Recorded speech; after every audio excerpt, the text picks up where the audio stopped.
ፖሊስ ብዙ ነገር አሻራ አድርጓል። ቤቱን ያለችበትን ሁኔታ ክሎሮክስ እና መጨረሻ ላይ በጦሲላ ነው አንቃ ራሷን የገደለችው እና ያው ፖሊስ እንትን ብሏል። እነሱ ደግሞ ቀራማ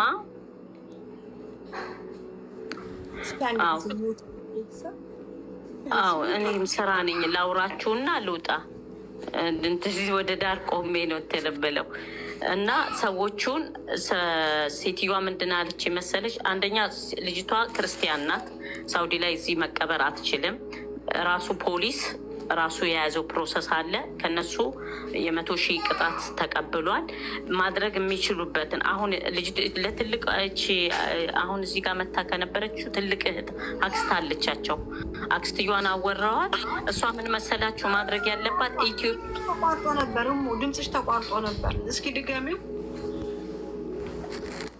ልጅ እዚህ መታ የነበረችዋ ልጅ ሳትሆን ትልቅ አለች። ከነሱ ትልቅ አክስታቸው ናት እሷ ማለት ነው። እሷን አውርቻታለሁ። አሁን ማድረግ ያለባቸው ኢትዮጵያ ቤተሰብ ያለ ማለት ነው። ከፖሊስ አናግረውን የነገረኝ ፖሊስ ያላቸው ለነሱ ማለት ነው። ለዚችኛዋ ቤተሰብ ሄዶ ፖሊስ እያንዳንዱ ነገር ፕሮሰሱ ነግሯቸዋል።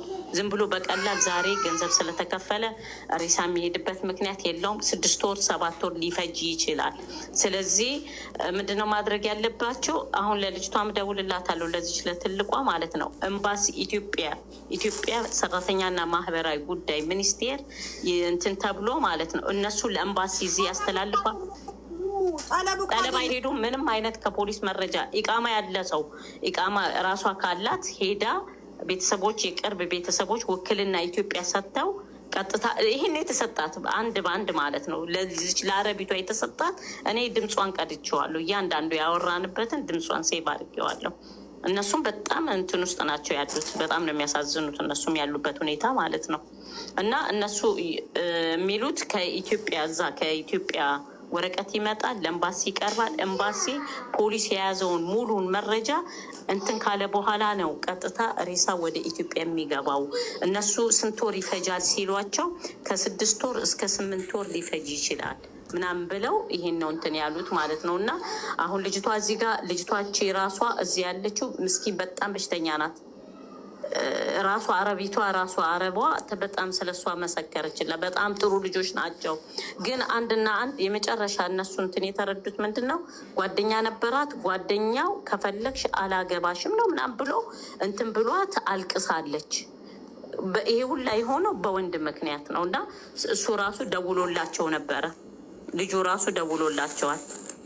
እና ያለውን ነገር የቤተሰብ የቅርብ ቤተሰብ ከኤምባሲ ጋር ሆኖ ኢትዮጵያ ወረቀት ይዞ ውክልና ወስዶ ያለችበትን ሁኔታ ሬሳ እንዴት እንደሚገባ እነሱ ፕሮሰስ የሚጀምሩት እነሱ ናቸው። እና እዚህ ጋር ያው እናንተ ያለውን ነገር መናገር ስላለብኝ ነው። ምንም አይነት እርዳታ ምናምን ገና ነው ለማለት ያህል።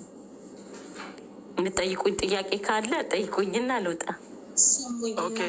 እሙዬ ጎይቶም ነኝ ትገኛለች። አንዴ ወንድሜ በእናትህ ቀኑ ሙሉ እኛ የዋልንበትን ታጥፉ። እኛ ሴቶች እንቁ ነን፣ እናት ነን፣ ሀገር ነን ሁላችን። ማን ወንድ መጣ ሄደ እራሳችሁን አታጥፉ። ገና ሕፃን ልጅ ነሽ። አሁን አላገባሽም ካለ ለሚቀጥለው ደግሞ ለምኖ የሚያገባሻል። አሁን ስለሞተችው አይደለም የምናገረው። ነገ እንደዚህ ብለሽ እንዳትነሺ ነው የምለው። አንድ ወንድ ልጅ ሲልሽ ተነስተሽ ለራስሽ ለጭቅላት ለወንድ ልጅ ሲጀመርም ገመድም አትስጡ። ጭራሽ ማሰብም ይሄድ አይደለ? አዎ ከበደ ብሄድ አበበ ይመጣል ብለሽ ራስሽን አሳምኝ። ለሞት ያደረሳ ከሆነ መጠየቅ አለበት።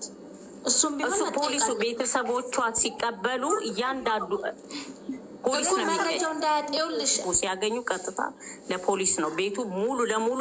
አንዲት ነገር እንኳን እጃቸው እንደዚህ ጎንበስ ቀና ማለት እጅ ወደ ላይ ነው ያሉት። ምንም ቤተሰቡ ሙሉ በጠቅላላ ማለት ነው። ፖሊስ የእሷን እንትን እቃ ንብረቷን እያንዳንዱ ነገር ፖሊስ ይዞት ሄዷል። ምንም ነገር እነሱ ስልኳም እነሱ ጋር ነው፣ ፖሊስ ጋር ነው ያለው። ጥራት አለባቸው። አሁን ከዚች ከልጅ ጀርባ ከዚች ከልጅ ጀርባ ምንድን ነበር ከይዙ ምን ነበር? በምን ምክንያት? በመዳም ነው? በቤተሰቦቿ ነው? በጓደኞቿ ነው? ወይስ ቲክቶክ ላይ በምታያቸው ቪዲዮ ነው? ምን እንደሆነ ማወቅ አለብን። የዛሬ 2 ወር የሆነች ጠለብ የመጣች እህታችን አብዳ ምኑና ነበር ያበደችው? የሆነች ልጅ ከሰዎቿ ጋር ተጣልታ ታንቃ ሞተች ተብሎ ተወርቶ ይሄንን ተምር ትበላና ሌላዋ ልጅ ማለት ነው ተምር ትበላና ብልአፊ አሌኪ አከልቲ ተምር ብላታለች። እውት እንግዲህ እንደ ባህል እንደ አረቦች ባህል ብልአፊ አሌኪ ያኔ የጤና ያድርግልሽ እሰይ እንኳን በላሽ ብላ ስላለቻት ለምን በላሽ ብላለች ብላ በጭንቀት ያንን ቪዲዮ አይታ ስለነበረ እናቷ ልካላት ነው ደግሞ ቪዲዮውን ያየችው ከኢትዮጵያ እናቷ ልካላት ያንን ቪዲዮ አይታ ስለነበረ ልጅቷ አበደች ማለት ነው። ስለዚህ ለእንደዚህ ለሞት የሚገፋፋቸው ነገር ምን አይነት ፊልም ቢከታተሉ ነው? ምን አይነት ወሬ ቢያወሩ ነው? ምን አይነት ቤተሰብ ቢኖራቸው ነው? በተለይ ደግሞ ሃይማኖተኛ ነን የሚሉ በሁለቱም በኩል ሃይማኖተኛ ነን ብለው የሚባሉ ልጆች ለእንደዚህ አይነት ነገር በሁለቱም ገነት እንደማያስገባ ወደ ጀሃነም እንደሚወስድ እያወቁ ነፍስ የሚያጠፉት እህቶቻችን የሆነ ወስዋስ ነገር አለባቸው፣ የሆነ ጭንቀት ነገር አለባቸው ማለት ነው። እና የቅርብ ሰው ተጠያቂ ነው ማለት እችላለሁ። እኔ ለምሳሌ እኔ ጓደኛ ካለችኝ የጓደኛዬን ነገር ውስጧን የማውቀው እኔ ነኝ። ትሪት ላደርጋት የምገባው ጥሩ ጥሩ ነገር ላወራት የምችለው እኔ ጓደኛዋ ነኝ። ጓደኛ ብለን እስከቀረብን ድረስ ማለት ነው። ሌላው ደግሞ ቤተሰብ ነው። ከቤተሰብ ጋር ያለ መግባባት ነገር ካለ ሁለተኛው ይሄ አላህ የጣለበት ባልዬ፣ ውሽምዬ፣ ፍሬንድዬ እነሱ ናቸው ደማቸውን ገንዘባቸውን እየመጠጡ የሚያሳብዷቸው። እና ለምን ለማን ተብሎ ነው? እኔ ስኖር እኮ ነው። እኔ ራሴን ካልወደድኳት የእናቴ ልጅ ራሱ እኔን ሊወደኝ አይችልም። እና ቅድሚያ ለራሳችን እንስጥ። ለምን ራሳችንን እናጠፋለን? የፈጣሪ ጥሪ ሲደርስ በራሱ መንገድ ውሰደን እንጂ ነፍሳችንን ለማጥፊያ ለምን እኛ ምክንያት እንሆናለን? እቺ ልጅ ቀንሽ እዚህ ጋር ነው ብሎ አላህ ሱብሃነሁ ወተዓላ ጽፎባታል። ግን ሰበብ ለምን ትሆናለች? እሷ ለምን ሰበብ ትሆናለች? ጌታ የፈጠራትን ነፍስ በራሱ መንገድ ሲወስዳት ነው እንጂ በእኛ የመጨረሻ ህይወታችንም እንደማያምር ደግሞ ሃይማኖታችን አስተምሮናልና እቺ ልጅ እንደዚህ እየሳቀች የውሸት ሳቅ ነበር ማለት ነው የምትስቀው። ውስጧ የተቃጠለበት ያረረበት አለ። ጓደኛ የለም፣ ዘመድ የለም፣ ምን ሆነሽ ነው ብሎ የሚላት ሰው የለም። ሌሎችስ ተመልካቾች የተማረሩት ለምንድን ነው ብላችሁ ህዝቡን ልትጠይቁ ይገባል። እኛ ይሄንን ሁሉ አመት ኑረን ያላበርነውን ያልታነቅነውን ስንት መከራ አሳልፈን እዚህ የደረስን ሰዎች እያለን እናንተ ትላንትና መታችሁ ለገመድ የምትበቁት ምን ሆናችሁ ነው? ምን ተፈጥሮ ነው? ችግሩ ምንድን ነው? ለምን እኔ ማበዱ ሳይገርመኝ ጭራሽ እየታነቃችሁ የምትሞቱ ከሆነ ይሄ በጣም ከባድ ነው። ምንድን ነው የቤተሰብ ችግር ከሆነ የምንም ችግር ከሆነ መናገር ችግራችሁን እየፈታላችሁ እያለ ለምንድን ነው ራሳችሁን የምታጠፉት? ህቡ ነፍስኩም ራሳችሁን ውደዱ። ጥንቅር ይበል ምንም ይሁን ምንም እናንተ ስትኖሩ ነው እንጂ እናንተ ከሌላችሁ ሁሉም ነገር የለም።